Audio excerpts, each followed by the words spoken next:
ලංකාවනේ අපි ජීවත් වෙන්නේ ලංකාව ශ්‍රී ලංකාව. කියන්නේ බහුතරය ලංකාවේ නෙමෙයි. මම දන්නේ නැහැ පිටරට මම ජීවත් වෙලා නැහැ. ලංකාවේ අපි ජීවත් වෙන සමාජය සහ අපි ඉන්න පරිසරය යනවා. දැන් අපි කැම්පස් එකකින් ආවත් ඉතින් ලංකාවේ මිනිස්සු ටිකක් තමයි ඉන්නේ. කැම්පස් එකෙත් මේ මෙඩිසින් වලත් මේ 아무තු මිනිස්සු නැහැ. සාමාන්‍ය මිනිස්සු ටිකමයි ඉන්නේ. සාමාන්‍ය මිනිස්සු කැමති මොකද? සාමාන්‍ය මිනිහෙක් කැමති අනිත් මිනිහට කියලා වෙනවා. කවදාවත් එක මිනිහෙක් අනිත් මිනිහා ගොඩ යනවට hina කැමති වෙන්නේ නැහැ. ඒක සාමාන්‍ය දේවල්. ඒක ඔයා හොඳට මතක තියාගන්න. ඔයාට කියලා වෙනකන් තමයි අනිත් එකනා බලන් ඉන්නේ. හරිද?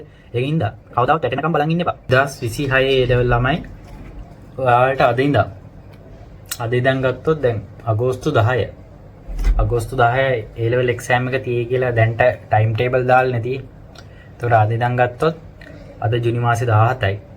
17 ඉඳන් අගෝස්තු 10 වෙනකන් දවස් 53ක් වගේ 52ක් 53ක් වගේ කාලයක් තමයි තියෙන්නේ. හරිද?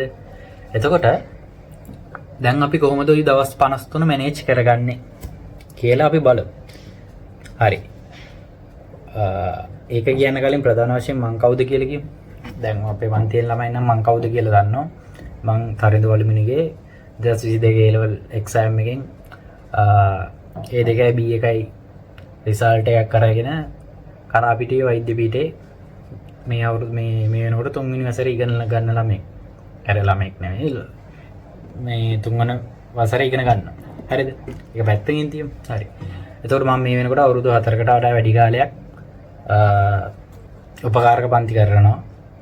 සහ ළමයි විශාල ප්‍රමාණයක් කැම්පස් ගිහිල්ලා තියෙනවා මෙඩිසින් ඉංජිනේරින් ගිහිල්ලා තියෙනවා. හරිද? අපි ඒක පැත්තකින් තියමු. හරි. හරි. දැන් ඔන්න මම කවුද කියලා අඳුරනවා දුන්නා දන්නේ නැති කට්ටියට. හරි. ප්‍රධාන වශයෙන් දැන් අපි බලමු මේ දවස් 53 කොහොමද මැනේජ් කරගන්නේ. දැන් මම මේක ප්‍රධාන වශයෙන් කියන්නේ බයෝ කෙමිස්ට්‍රි ෆිසික්ස් සබ්ජෙක්ට් තුනට. සහ දැන් අනිත් එක තමයි මේ මැක්ස් කරන ළමෙක් නම් ඒ කියන්නේ මට ඇඩ්වයිස් එකක් දෙන්න තේරෙන්නේ නැහැ කොහොමද කම්බයින් ඒ පියෝ ගොඩ දාගන්නේ කියලා. හරිද? ඒක පොඩ්ඩක් වෙන කෙනෙක්ගෙන් අහගන්න. හරි මම ප්‍රධාන වශයෙන් කියන්නම් ෆිසික්ස් කෙමිස්ට්‍රි බයෝ. මේ සබ්ජෙක්ට් තුන ගොඩ දාගන්නේ කොහොමද දැන් මේ කාලය ඇතුළත. දැන් මෙහෙම කතාවක් තියෙනවා. දැන් සාමාන්‍යයෙන් A level exam එකක් තිබිලා ඊළඟ A level exam එක කියන්නේ A level exam එක රිසල්ට් ඇවිල්ලා ඊළඟ exam එකකට second shy third shy කරන ළමයෙක්ට සූදානම් වෙන්න අවම වශයෙන් කාලය සාමාන්‍යයෙන් දෙනවා දින කියන්නේ මාස 7ක් 8ක් වගේ ප්‍රමාණයක් දෙනවා. හරිද? දැන් ওই 2022 අපේ අවුරුද්දේ ඕක මත ભેදාත්මක ගොඩ ලොකු සීන් එකක් ගිහිල්ලා කියන්නේ A level exam එක ඇවිල්ලා මතක විදිහට දවස් 180ක් හරි එන පොඩි 180කුත් නැහැ. දවස් 90ක් වගේ කාලෙකින් තියන්න තමයි සූදානම් වුණේ. 90කටත් වඩා කියන්නේ සාමාන්‍යයෙන් මාස 8ක් කියන්නේ 8 3 8 24 දවස් 200කට වඩා වැඩි කාලයක් එක ෂයි එකකින් ඉඳන් කියන්නේ රිසල්ට් ඇවිල්ලා ඊළඟ එක්සෑම් එක දක්වා තියෙනවා. සාමාන්‍ය ළමෙක්ට උහුරු වෙන්න පුළුවන් මාස 8 කියන්නේ සෑහෙන්න ප්‍රමාණවත්. හොඳටම ප්‍රමාණවත්. හොඳටම පාස් පේපර් කරලා නැවත සිලබස් එක කවර් කරගෙන ගිහිල්ලා කරන්න පුළුවන්. ওই මාස 4 කියන එක දැන් ඔයාලට තියෙන මාස 4යි. 4යි 4 මාරක් වගේ 2026 කරන ළමෙන්ට. දැන් අපිටත් තිබ්බේ 2022 දී අපිටත් තිබ්බේ මාස 4 මාරක් සහ 4ක් වගේ කාලයක් පොඩි කාලයේ තිබ්බා. එතකොට මට සෑහෙන රිස්ක් එකක් තිබ්බා. මාත් සෑහෙන බයින් හිටියේ ඒ දවස්වල. දැන් මම 2020 තමයි A level ෆස්ට් ෂයි කරන්නේ. 2020 මාතරින් මම කරනකොට 2030 මට A level සාමාන්‍ය 2020 කොවිඩ් ඇවිල්ලා බෝම්බ ගහලා එහෙන කතා ගොඩක් ගිහිල්ලා සිලබස් උක් භාගයට කරලා ඔහොම කරනකොට මම 2020 ෆස්ට් ෂයි එක්සෑම් එක කරනකොට මට A2 B1 රිසල්ට් එක Z1 1.7 1 ගානක් තියෙන 7යි 3ක් වගේ. එතකොට 1.9කින් 9ක් 1.8යි 7න් වගේ තමයි මෙඩිසින් ගියේ. කියන්නේ පොඩි දශම ප්‍රමාණය මට මිස් වුණේ මෙඩිසින් යන. හරිද? එතකොට වියට්නාම් වගේ යන්න තිබ්බා ඒ දවස්වල. මං ගියේ නෑ. ඊට පස්සේ සෙකන්ඩ් එක කරනු 2021 සෙකන්ඩ් එකේ මං ලෙඩ වෙනවා. සෙකන්ඩ් එකේ මට කරගන්න බැරි වෙනවා. සෙකන්ඩ් එකෙත් ඒ රිසල්ට් එකම එන්නේ. තර්ඩ් ෂයි එකේ මං කොහොම හරි වැටික් කරගෙන මේ වැඩේ ගොඩ දාගන්න. හරිද? එතකොට මට ෂයි 3න් මං AB අරගෙන තියෙනවා. මට සෑහෙන අත්දැකීම් තියෙනවා කොහොමද වැඩ කරන්න ඕන කොහොමද කියන්නේ මොන වගේ වැරදීම් වලදී පොඩි මොන තාත්තපසුවීම් කරොත්ද අපි අපේ සෑහෙන ලකුණු ප්‍රමාණයක් වෙනස් වෙන්නේ. දැන් ඇත්තටම මට සෙකන්ඩ් එකේ ඉන්න තිබ්බ පැහැදිලිවම. ඒක ලෙඩුන් නැත්තම් සායේ තිබ්බ වටපිටාවත් එක්ක මේ එතකොට මම තර්ඩ් එකේ තමයි මේ මෙඩිසින් එන්නේ. හරිද? එතකොට හරි. දැන් ඔයාලට තියෙන්නේ මාස 4ක් වගේ පොඩි කාලය. දැන් ඕක ප්‍රධාන වශයෙන් බලපන් සෙකන්ඩ් තර්ඩ් ෂයි කරන ළමයින්ට. හරි සෙකන්ඩ් එක තර්ඩ් එක ෆස්ට් ෂයි කරන කට්ටිය අදාළත්වයක් වෙන්නේ නැහැ ලොකු හේතුව ෆස්ට් ෂයි කරන කට්ටිය මුලක ඉඳන් කරනෝනේ ඒ ලෙවල්. උන්ට පොඩි කාලයක් ඒ අවුරුදු දෙකක් විතර සෙට් වෙනෝනේ. දැන් තර්ඩ් එක කරන කට්ටිය සෙකන්ඩ් එක කරන කට්ටිය මාස 4ක් විතර නිකන් ඉදී ඊට පස්සේ මුකුත් මතක නැහැ. ඒ කියන්නේ සාමාන්‍ය රිසල්ට් එකක් ආවට පස්සේ සාමාන්‍යයෙන් පොඩ්ඩක් වැඩ කරන්න කික් එකක් එන්නේ. එහෙම එකක් තියෙනවා ඇත්තටම. ඒ කියන්නේ අර රිසල්ට් එක ෂයි එකක් ලියලා ඊළඟ ෂයි එකේ පොඩ්ඩක් රිසල්ට් එක බලාගත්තට පස්සේ තමයි ඔන්න වැඩ කරන්න පටන් ගන්න ළමයි. ගොඩක් ළමයි. බහුතරයක් එහෙම තමයි වෙන්නේ. දැන් ෆස්ට් ෂයි එකේනුත් එහෙම තමයි. දැන් ෆස්ට් ෂයි එකේ මං ඒ ලෙවල් ලියලා මං හිතුවේ නෑ හොඳ රිසල්ට් එකක් ඒවි කියලා. මං හිතුවේ C3ක් වගේ සෙට් වෙවි කියලා මං හැබැයි මං වැඩ කරලා තිබ්බ ප්‍රමාණය අනුව මට ඒකයි B2යි ආවේ. ඒකයි B2ක් ආවා. හරිද? එතකොට මේ ආව නෙවෙයි මං ගත්තා. හරිද? ඒ කියන්නේ මං හොඳට වැඩ කරලා තියෙනවා මං දන්නෙත් නැහැ. මං හොඳටම වැඩ කරා. කියන්නේ රිසල්ට් ආවට පස්සේ තමයි රිසල්ට් හොඳයි කියලා පෙනුනේ. ඒ කියන්නේ මං ඒ තරම් වැඩ කළා. එතකොට මතක තියාගන්න ළමයි ওই දවස් 53 කියන එක කාලේ සීමිතයි. ඒ නිසා දැන් අපි හිතමු මේ කියන්නේ අගෝස්තු 10 තියෙනවා කියලා එක්සෑම් එක තියෙනවා කියලා හිතාගමු.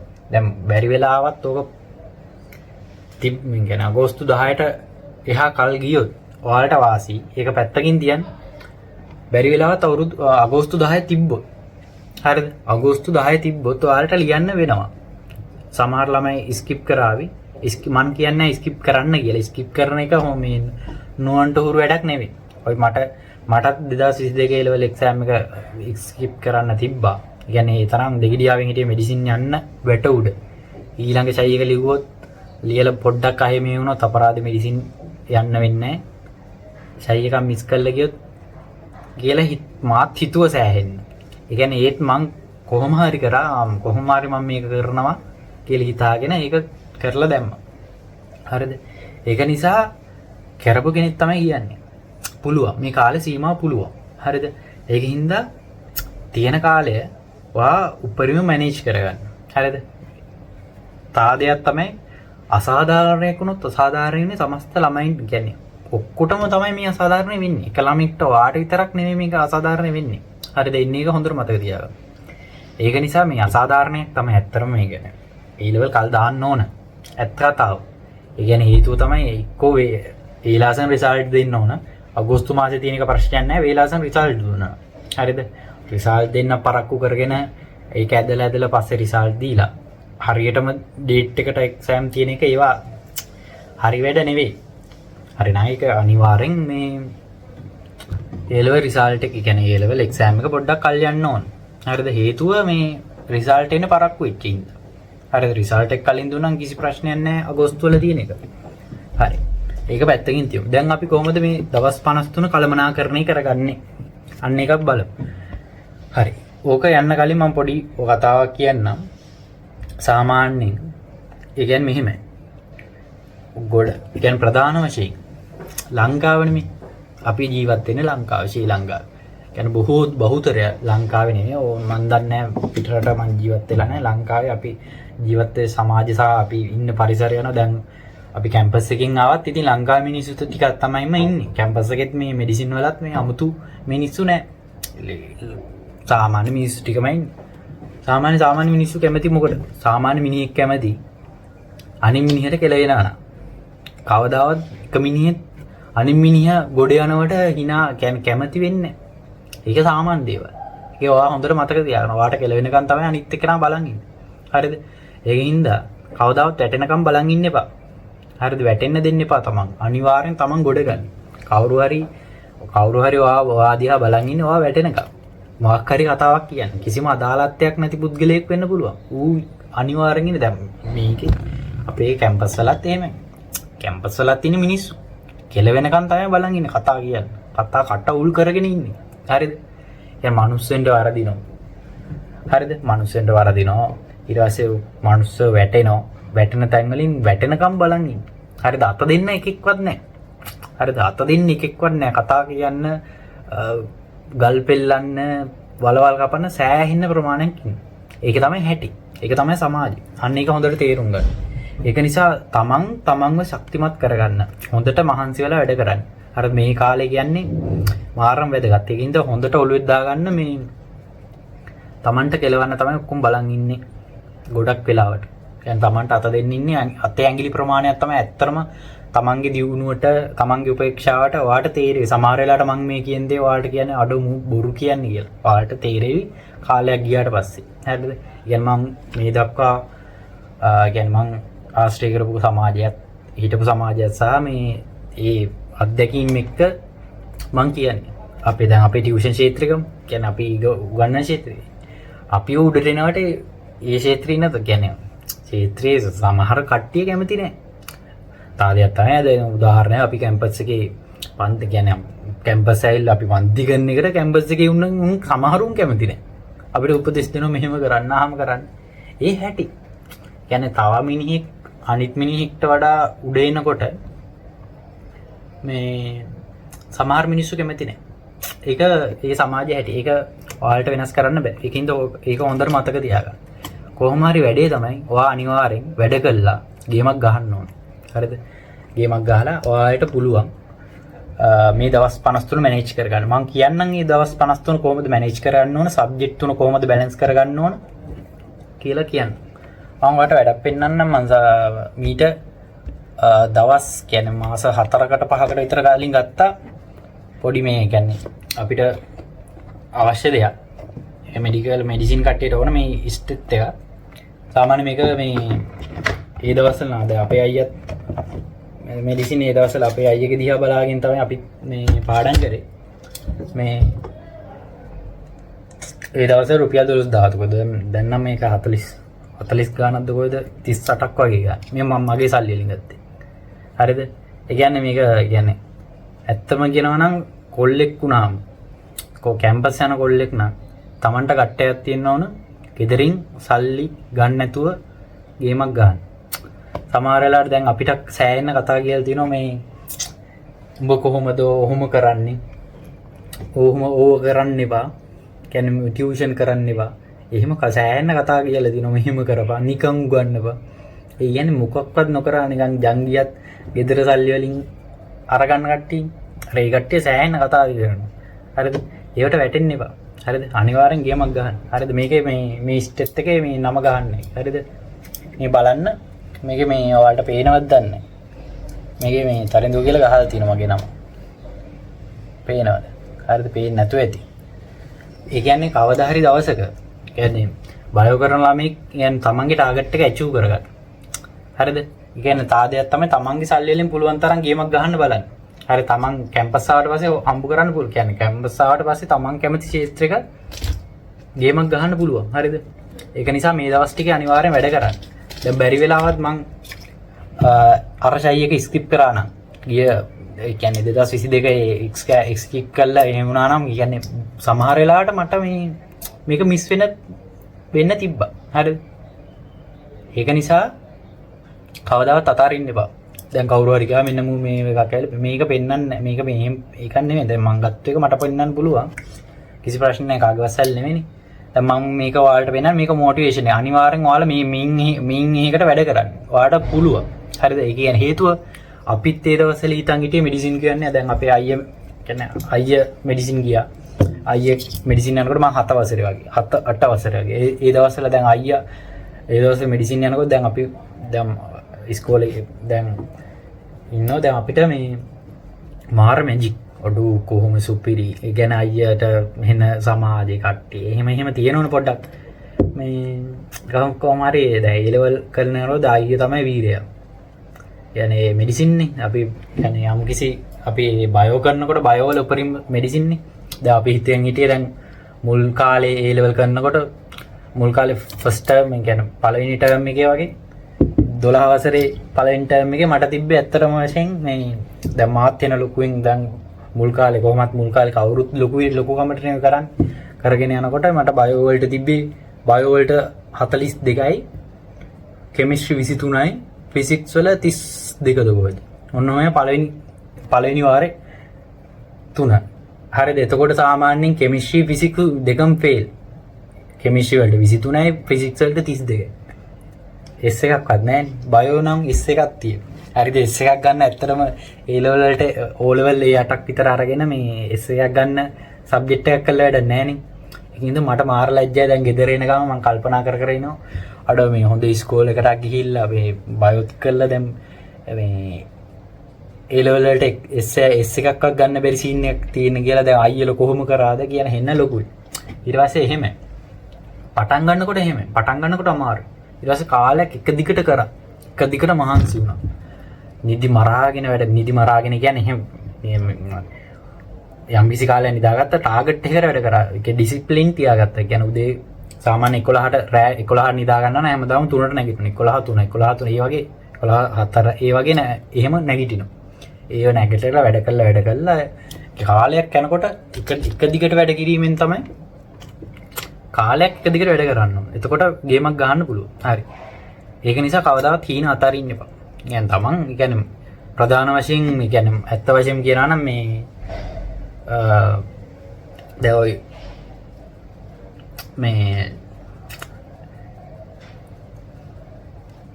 මේවා අමාරු දේවල් නෙමෙයි. හරිද? ඒක නිසා දැන් මම ඊළඟ වීඩියෝ එකේ දැන් මේ වීඩියෝ ප්‍රධාන වශයෙන් දාම වැඩ කරන්න කම්මැලි ළමෙක් ඉන්නවනම් අනිවාර්යෙන් මේක බලන්න. බයෝ කරන ළමයි ඉන්න මේක බලලා මේ ඔයා මොටිවේෂන් එකක් ගන්න. අනිවාර්යෙන් ඔයාට පුළුවන්. හරිද? මම ඊළඟට දාන්නම් ওই දවස් 53 වැඩ කරන්න ඕන කොහොමද? ওই දවස් 53 වැඩ කරන්න ඕන විදිය එක සබ්ජෙක්ට් වලට වෙන වෙනම දාන්නම්. මම වැඩ කරපු විදිය මගේ ප්ලෑන් එක මම කොහොමද AB ගත්තේ? හරිද? සමහර කට්ටිය කියයි ඕක කරන්න බෑ, මෙහිම කරන්න බෑ, අහම කරන්න බෑ. පුළුවන්. හරිද? පුළුවන් කරපු හින්දා කියන්නේ. හරිද? ඒක නිසා කවදාවත් බය වෙන්න එපා. හරිද? බය වෙන්නේ නැතුව තාදයක් තමයි මේ A level syllabus එකේ ප්‍රධාන වශයෙන් A level කරන ළමයි ප්‍රධානශය ওই බය කොහොමත් A level වලට ලං වෙනකොට බයක් තියෙනවා. සාමාන්‍ය එක්සෑම් එකක් ලං වෙනකොට එක්සෑම් එකට බයයි කොහොම. ඒ බය නැති කරන්න කොහොම හරි ගට් එකකින් වැඩ කරන්න. මොරාල් එකෙන් වැඩ කරා මම මේක කොහොම හරි කරනවා කියලා. හරිද? කියන්නේ ඔයා මෙහෙම කතාවක් නෙති. ඔයා බය වුණොත් වෙන්නේ ඔයා දන්න ලකුණු ටිකක් නැති වෙන එක. හරිද? බය වුණොත් වෙන්නේ දන්න ලකුණු ටිකක් නැති වෙන එක. බය වෙන්නේ නැතුව ඒක ගැම්මට කරොත් ඔයාට ලකුණු ඔක්කොම ගන්න පුළුවන්. හරිද? ඒක දන්න. ඒ කියන්නේ මගේ ෆස්ට් එකේ මම දන්නේ ෆිසික්ස් වල දන්නේ පොඩ්ඩයි. ෆිසික්ස් දන්නේ පාඩම් 4යි 5යි. يعني අපේ මේ සිලබස් එක කරනකොට භාගය කරන කොවිඩ් ආවා. ඊට පස්සේ අපිට අපි ටියුෂන් ගිහපු සර් නැති වුණා. හරිද? සත්‍යානන්ද විජේසේකරේ සුපිරි ෆිසික්ස්. හරිද? මේ සර් නැති වුණා. එතකොට සර් නැති වුණාට මේ සර් දාලා තිබ්බේ තා සර් කෙනෙක්. ඒ සර් කරා ඒ වුණාට අපිට කරගා. ඒ කියන්නේ කොවිඩ් උයි ඒ ප්‍රශ්නත් එක්ක අපිට මේ කවර් කරගන්න බැරි වුණා. ඒ ප්‍රශ්නත් එක්ක කොවිඩ් වලින් මාස 6ක් විතර එක දිගට පන්ති මොකක්වත් කරන්න බැරි වුණානේ. ඒ කොහොම කරත් කන්ෆිඩන්ට් පිට ගියේ. කියන්නේ මං ඇත්තටම අන්තිම පාඩම් 5ක් විතර දන්නේ මට MCQ 29 තිබ්බේ ෆස්ට් එකයි. MCQ 29 මට B එකක් තිබ්බා. හරිද? B එකක් තිබ්බා. ෆස්ට් එකයි බයෝ වලට මේ ෆිසික්ස් වලට B එකක් තිබ්බා. Bio A, chemistry B, physics B first එකයි. එතකොට රිසල්ට් එක ඇදෙච්චම 73ක් වගේ ආවා. මේ එතන ප්‍රධාන දේ තමයි මම දැක්ක දේ තමයි මම හෙන කන්ෆිඩන්ට් පිට ලිව්වේ. කියන්නේ බෑ. සමහර ප්‍රශ්න තියෙනවා මේක මට බෑ කියලා මම දන්නවා. ඒ වුණාට මම කොහොම හරි කරනවා කියලා ඒක කරා. කියන ඒක සමහර ඒවා ඒ කියන්නේ හරියට කියන්නේ කන්ෆිඩන්ට් පිට කරනකොට ඒ කියන්නේ වැරදි එකත් කොහොම හරි ගොඩ දා ගන්න පුළුවන්. ඒ කියන්නේ දන්නේ නැති එක දැන් මොකක් හරි දන්න ප්‍රශ්නකුත් අයියෝ බෑ කිය බැලුවොත් කොහොමද බෑම තමයි. හරිද? බෑ කියන නෑ බෑ කියන එක තියාගන්න එපා. කොහොම හරි මේ දවස් ටිකේ කරලා දාන්න. හරිද? මම ওই සබ්ජෙක්ට් තුනට වෙන වෙනම වැඩ කරන හැටි කියලා දෙන්නම්. හරිද? ඒක නිසා කවදාවත් ওই කවුරුවත් කියන දේ මත ওই කට්ටිය යාළුවෝ කියාවි ඒක කට්ටිය කියලා Tamanට කතා කියා ඔයාට බෑ කියාවි ගොඩක් කට්ටිය ඔය අත දෙන්න ඉන්නේ අත දෙන්න කවුරුවත් නෑ ඔයාට අත දෙන්න අම්මා තාත්තා ඉඳීවි යාළුවෙක් දෙන්නෙක් ඉඳීවි. හරිද? ඔයාට කවුරුවත් නෑ වලවල් කපන්න තමයි කවුරුත් ඉන්නේ. හරිද? ඔයා ඒක නිසා ඔයා දිනපු දවසට කවුරුත් ඒ කන්ග්‍රැචුලේෂන් කියාගෙන. හරිද? ඒ වුණාට ඒ කියන්නේ හිත යටින් එන අවුල් උන්ට අවුල් මේ එහෙම තමයි. ඒ තමයි සමාජ හැටි. ඒක වෙනස් කරන්න බෑ ඇත්තටම. මේ සමාජ අපිට වෙනස් කරන්න බෑ. අපි Taman දැනගන්න ඕන සමාජයේ හැටි දැනගෙන ජීවත් වෙන්න. හරිද? ඒක හොඳට මතකක තියාගෙන අනිවාර්යෙන් ගේමක් ගන්න. හරිද? මම ඊළඟ වීඩියෝ එකෙන් සබ්ජෙක්ට් තුන බැලන්ස් කරන්නේ කොහමද? මේ වීඩියෝ එකේ මේ මොටිවේෂන් එකක් අරන් අනිවාර්යෙන් මේ දවස් 53 වැඩ කරන්න කොහොමද කියලා. හරිද? මේ දවස් 3 53 වැඩ කරන්නේ කොහොමද කියලා ඊළඟ වීඩියෝ 3ක් විතර දානවා. සබ්ජෙක්ට් තුන බැලන්ස් කරන්නේ කොහොමද කියලා ඊළඟ වීඩියෝ එකකින් අපි හම්බ වෙමු.